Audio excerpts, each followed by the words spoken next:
ക്ഷേത്രങ്ങളിൽ നിവേദ്യത്തിൽ തുളസിക്കും തെച്ചിക്കുമൊപ്പം ഉപയോഗിക്കുന്ന പൂവ്. എന്നാൽ അരളിപ്പൂവിന് ഒരു മനുഷ്യനെ കൊല്ലാനാകും എന്ന് പറഞ്ഞാൽ വിശ്വസിക്കാൻ കുറച്ച് പ്രയാസം തോന്നുന്നുണ്ടല്ലേ? അങ്ങനെ ഒരാളുടെ മരണത്തിന് കാരണമാകാൻ കഴിയുന്ന അത്ര കൊടിയ വിഷമാണോ അരളിപ്പൂവ്? നമുക്ക് പരിശോധിക്കാം. വഴിയോരങ്ങളിലും വീട്ടുവളപ്പിലും ക്ഷേത്ര പരിസരങ്ങളിലും സുലഭമായി കാണുന്ന ഒന്നാണ് അരളിപ്പൂവ്.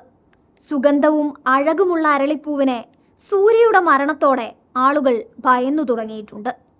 അരളിയെ പൊതുവെ ഒരു ഔഷധ സസ്യമായാണ് കണക്കാക്കുന്നത്. നെരിയം ഒലിയാൻഡർ എന്നാണ് ഇതിൻ്റെ ശാസ്ത്രീയ നാമം. രക്തകറവി എന്നൊരു പേരുകൂടിയുണ്ട് ഇതിന്.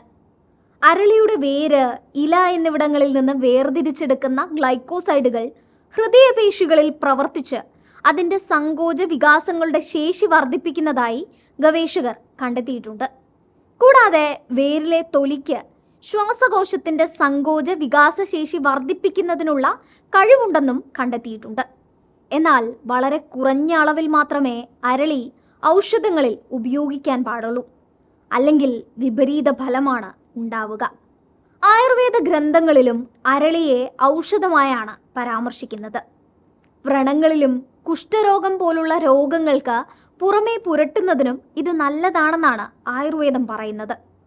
എന്നാൽ ഇത് ഔഷധമായി കഴിക്കുന്നതിനെക്കുറിച്ച് യാതൊരു പുസ്തകങ്ങളും പരാമർശിക്കുന്നില്ല. ഒരു നിത്യഹരിത സസ്യമാണ് അരളി. ഇന്ത്യയിലുടനീളം കാണുന്ന ഈ സസ്യത്തിന് എല്ലാത്തരം കാലാവസ്ഥയിലും വളരാൻ തക്ക ശേഷിയുണ്ട്.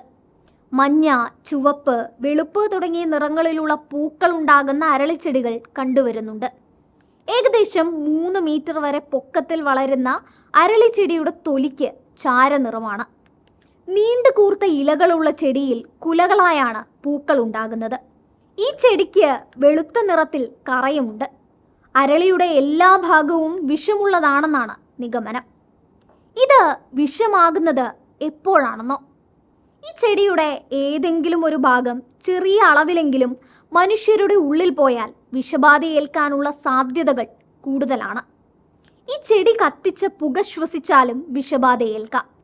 എന്നാൽ അരളി കഴിച്ചാൽ ഉടൻ മരണം സംഭവിക്കില്ല. പക്ഷേ ശരീരത്തിലെത്തുന്ന വിഷാംശത്തിൻ്റെ അളവനുസരിച്ചിരിക്കും ആരോഗ്യസ്ഥിതി.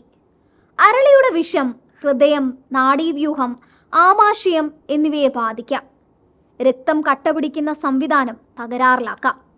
കരളിൽ രക്തസ്രാവം, ശ്വാസതടസ്സം, ശ്വാസകോശത്തിൽ രക്തസ്രാവം, ഹൃദയസ്പന്ദനത്തിൽ വ്യതിയാനം, ഹൃദയസ്തംഭം എന്നിവയ്ക്കും ഈ വിഷം കാരണമാകും. സയനൈഡിൻ്റെ 1/3 സ്പീഡിലാണ് ഈ വിഷം ശരീരത്തിൽ പ്രവർത്തിക്കുന്നത്. ഇതിൻ്റെ 1 ഗ്രാം അകത്തെത്തിയാൽ തന്നെ വലിയ ആപത്താണ്. മിക്ക ക്ഷേത്രങ്ങളിലും നിവേദ്യങ്ങളിൽ നിന്ന് അരളിപ്പൂവ് ഒഴിവാക്കിയിട്ടുണ്ട്. മറ്റെല്ലാ പൂക്കളെയും പോലെ അരളി ഒരു സാധാരണ പൂവാണെന്ന് കരുതി ഉപയോഗിക്കുമ്പോൾ സൂക്ഷിക്കുക. വലിയ അപകടമാണ് ഇതിനു പിന്നിൽ പതിയിരിക്കുന്നത്.